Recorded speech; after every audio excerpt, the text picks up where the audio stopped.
ये कहानी कौवा और कौवी की है। ये लोग बहुत ज्यादा कामचोर थे। ये कभी भी खाना खुद से नहीं कमा के खाते थे, हमेशा दूसरों से लेकर ही खाते थे। इन दोनों की आदत बहुत खराब थी। फिर एक दिन कौवा अपनी बेगम से कहता है, अरे कबीर जी, आपको तो पता है ना, मुझे भूख बहुत लगती है और मुझे भूख बर्दाश्त भी नहीं होती। अब मैं क्या करूं? पर मुझे पता है आपने कोई ना कोई इंतजाम कर रखा होगा। हाँ हाँ कवि जी, आप परेशान ना हो। मैंने इंतजाम कर लिया है। आपको तो पता है ना, हर दफा इंतजाम तो मैं ही करती हूँ। बस आप परेशान ना हो, और मैं जैसे बोलती हूँ वैसे ही करना। कहीं बाद में ये ना बोलो काम तो हुआ नहीं, समझे? अरे कबीर जी, आप परेशान ना हो।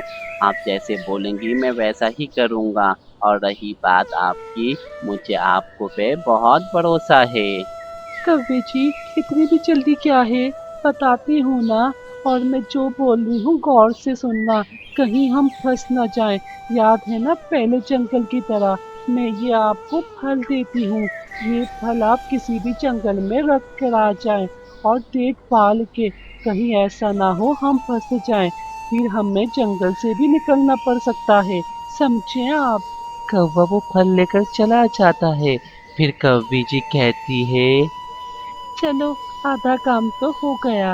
अब मैं जाती हूँ परिंदों के पास, और उनको जाकर बेवकूफ बनाती हूँ, और उनको पता तो चले कि जंगल में आखिर कौन लोग रहते हैं। अब पता चलेगा ना सबको मेरे बारे में। फिर वो कौवी परिंदों के पास चले जाती है और वहां जाकर कहती है, अरे मेरे परिंदों, तुम लोग क्या खाना खाने जा रहे हो? मुझे लग रहा है तुम लोग खाना जमा करने जा रहे हो। हाँ हाँ कवि जी, हम लोग खाना लेने जा रहे हैं। जंगल में इस टाइम बहुत अच्छा खाना मिलता है।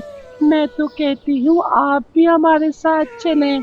आप इस जंगल में नई नई आई है ना, ताकि हम लोग साथ जाते हैं और ज्यादा खाना जमा करके ले आएंगे। अरे परिंदो, नहीं नहीं, मैं खाना नहीं लाती। खाना मेरे पास आता है।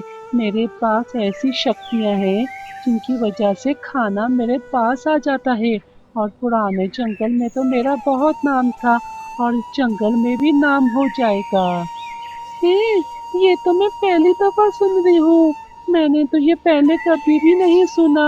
नहीं नहीं, ऐसा तो नहीं हो सकता। हाँ हाँ, ये यकीन किसी को नहीं आता। मैं तुम्हें एक जगह जाने की बोलती हूँ, वहां जाओ, और वहां देखना एक फल होगा, और उस फल को मेरे पास ले आओ, फिर देखना। फिर वो बेचारी चिड़िया उसकी बात में आ जाती है और वो बड़े खुशी खुशी उस फल के पास जा रही होती है। और वो वहां जैसी जाती है तो उसको फल दिखता है। फिर वो कहती है, अरे वाह वाह, यहाँ तो वाकई फल है। कवि जी के पास तो वाकई ताकत है। फिर वो बेचारी चिड़िया वापसी कौवी जी के पास आ जाती है और इनसे कहती है, कवि जी, आपके पास तो बहुत ताकत है। आप मुझे भी ये ताकत दे दें। आप जो बोलेंगी मैं वही करूंगी। हाँ हाँ, मैंने तो तुम्हें कहा था ना कि मेरे पास कितनी ताकत है, पर तुम्हें यकीन ही नहीं आ रहा था। पुराने जंगल में तो मेरा बहुत नाम था, और अब तो इस जंगल में भी हो जाएगा, और मैं तुम्हें सिखा दूंगी। कवि जी, हाँ हाँ, मुझे यकीन आ गया है। आप मुझे सिखा दें, ताकि मैं भी ये ताकत आपसे ले लूं, और जंगल में मेरा भी नाम हो जाएगा, और आप जो बोलेंगी मैं वही करूंगी। हाँ हाँ, मैं तुम्हें सिखा दूंगी, पर इसके लिए मेरे कुछ शर्त हैं। तुम मुझे कहीं से हीरे लाके दो। अगर तुमने मुझे हीरे लाके दे दिए तो मैं सारी ताकतें तुम्हें दे दूंगी। कवि जी, मैं वो हीरा कहीं से भी लाऊंगी। आप परेशान ना हो, मुझे ये ताकतें लेनी है, ताकि मैं भी आपकी तरह हो जाऊं। फिर वो बेचारी चिड़िया उसकी बातों में आ जाती है और वो जंगल में यहाँ वहाँ ढूंढ रही होती है। उसे नदी के किनारे एक हीरा दिखता है। वो उसके पास जाती है और कहती है, अरे वाह, हीरा मिल गया। अब तो सारी ताकतें मेरे पास भी आ जाएंगी। अब तो पूरे जंगल में मेरा ही नाम होगा। फिर वो चिड़िया वो हीरा लेके कौवी जी के पास चले जाती है और वो बड़ी उम्मीद से उसको देती है और कहती है, कवि जी, ये हीरा मैं बहुत मुश्किल से लाई हूँ। मुझे ये बहुत मुश्किल से मिला है। आप इसको पसंद करें और आप मुझे सारी ताकतें दे दें ताकि मैं भी इससे फायदा उठाऊं और पूरे जंगल में मेरा नाम हो जाए। ये बात चल रही होती है तो अचानक से उसका दोस्त आ जाता है और वो आकर कहता है, अरे चिड़िया जी, ये हमें धोखा दे रही है। ये कोई इसके पास ताकत नहीं है। मैंने इसके बारे में मालूम किया है। ये पुराने जंगल से भी निकाले गए थे। ये वहाँ जाके फल रख देती है और ये कहती है जाओ वहाँ फल होगा। ये हमें धोखा दे रही थी। ए कवि, तुझे शर्म नहीं आई? हमने तेरा कितना ख्याल रखा।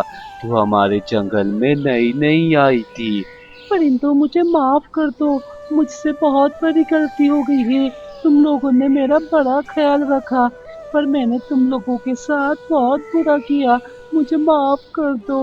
मैं आइंदा कभी भी ऐसी हरकत नहीं करूंगी। तो दोस्तों याद रखो, कभी भी धोखा मत दो। फिर ये परिंदे उस कवि को माफ कर देते हैं और खुशी खुशी खाना लेने जा रहे होते हैं। वीडियो को लाइक करो, चैनल सब्सक्राइब करो।